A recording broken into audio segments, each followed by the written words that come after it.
let's cut some hair.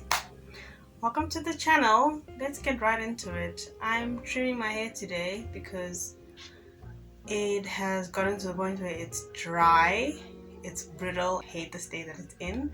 Lately it's been breaking off. So breakage is where you see the little pieces. If you see like bits and pieces falling down as you're combing your hair or messing with your hair, whatever it is you're doing, that's how you know it's time for a trim. Shedding and breakage are not the same thing. Shedding is natural, and if it's too much, then you know that something's wrong. But shedding is normal. Breakage, however, it's not. It's time for a trim, so let's go.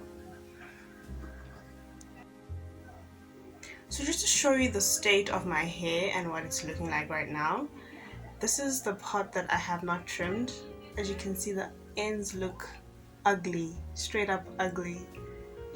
They feel rough and just they don't feel nice, you know. It feels good. As this side, I've trimmed it, and honestly, it's looking beautiful. Healthy, full ends. Do you see how nasty that looks? So let's just go ahead. I'm gonna section my hair. It's already sectioned into twists, but I will section it even further just to make sure that I have good accuracy, because you don't want to do too much, you don't want to do too little, because there's no point of keeping your hair in a dead state. All it's going to do is break even further. So it's important that you trim as often as possible. If you see me looking up, I'm looking at a mirror. Don't worry, there's a mirror right above this camera setup.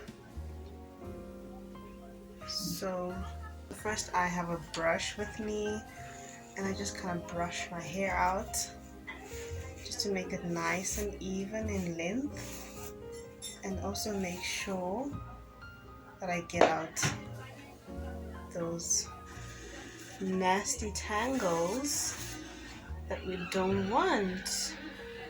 And then I grab a section of hair and I look at it, I examine,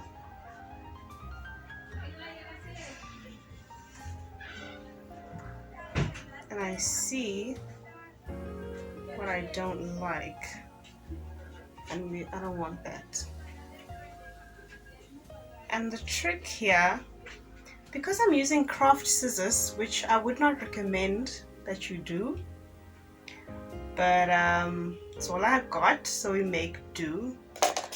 You have to make sure that it's at least sharp, otherwise you're doing more harm than good, okay? So if your craft scissors are sharp, all you're gonna do is just snip. Just snip it. Don't be too soft with it. Just snip it away. It's ugly, it's dead, okay? Because if you don't have good scissors, which obviously craft scissors aren't good in the first place, so what you have to make do, and when your scissors are too blunt, what's going to happen is that you're going to create more dead ends. You're going to create split ends which become dead in a very short time. So just grab, and once you have your section, snip. And then along the length of the hair where the lengths are a bit funny and uneven, you're just gonna go ahead and dust along that, and then it's done. You twist it away and you move on along, and there you have it. It's very important to trim your hair if you actually want good hair. Just like letting go of your past, this is part of the process of growth. You have to let go of dead things. So from here on out, I'm gonna let the footage run, and I'm gonna put some music over it, and I might even fast forward, but since I've already shown you, let's just go ahead and do that because I don't have to explain anything anymore. So I will check in later.